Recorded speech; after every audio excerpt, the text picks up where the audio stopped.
welcome back to Sunrise Daily. Well, you have suggested that our political system needs to be restructured. Yes. Why? When the British were leaving Nigeria, we were handed over the parliamentary system. And if you could, those that were born between 57, 55 up to the age of maybe 66 before the Civil War, and you have enjoyed, let me say, a better part of Nigeria. What I meant was that things were working. Our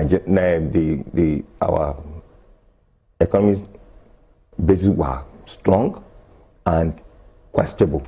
The government too decided there was little stability, and in terms of the politicians, they were patriotic. Why do you think that was as a result of the parliamentary system? The parliamentary system gives room for thrashing out issues, in the National Assembly. You cannot just we had the Prime Minister then, and we have the ministers from the Legislative House. They are not chosen as we're doing. It was, and more so, it's cheaper, more stable, security, and name it. All the persons were there in that parliamentary system. But like the presidential system, that is too powerful, too expensive, too unstable, in the sense that recalling what happens in all these house assemblies, and here and there, fighting, throwing chairs to themselves. It is my opinion that, and there's a Yoruba adage that says that that is, if we cannot move forward, then it's better for us to look back. Where are we coming from? So are you thinking that we're spending more money in the presidential system than we would have? It is a huge waste of money, the way I see everything going on. And I know that there are those who agree with you in terms of, but only recently I interviewed the former governor of Kaduna State, Balarabe Musa, and I put this question to him: a benefit of hindsight, do you think that parliamentary system of government should have suited us better? He says everything is dependent on the system. He believes that he's a left winger. He continues to propagate socialism as the way to move forward.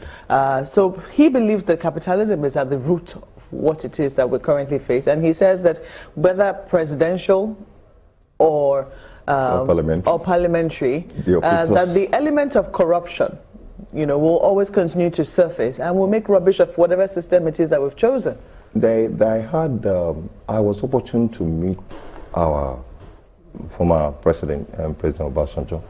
And I posed to put that question that don't you think we can move back a bit if this system is getting not only too corrupt, too expensive, and with the recession that we're in, and he said that it is not the system that is problematic, but the operators.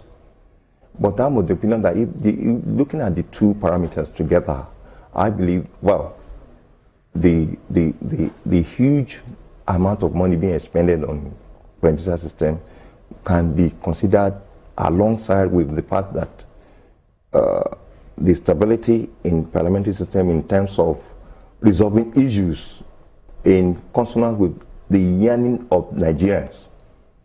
What you seem to be advocating so far are wholesale changes and things that will be a bit difficult to get.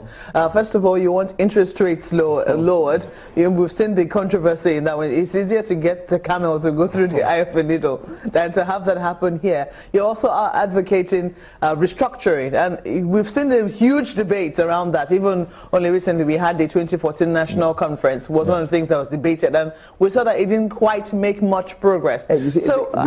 Looking at what we have right now, this is the situation we found ourselves. Is there anything else we can do to ensure that this recession is easier on us, or we get out of it? Well, let us put that the interest of Nigeria should be uppermost in everybody's heart. You see, for example, we are talking of recession, we are talking of the interest rate. The House of Assembly, the National Assembly are talking of constituency fund, 1.4 trillion naira. It's a percentage. But excuse me, for God's sake, we have millions of Nigerians outside there looking for jobs. It is going to go into the economy.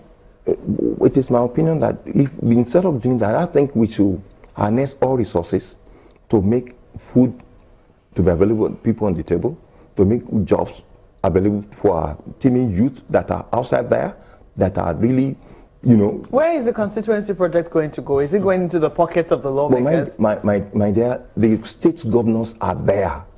They make budgets every year. I could recall when Governor Fashaw was in Lagos. In fact, it's always the projects were so distributed all over the state.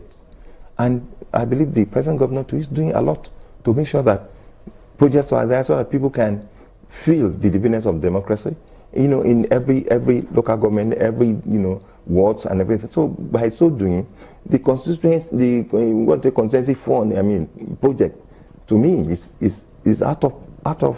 But that's why I said that in parliamentary system, you can't have all these sort of issues coming up. It's not possible, because one, you live with your people, and once you are the ears of government within your area, and once the people are saying no, what you are doing, it is not what we sent you to do and to go and do there, then you restrain your step. But in this system, the presidential system, winner takes all. It's all powerful system. So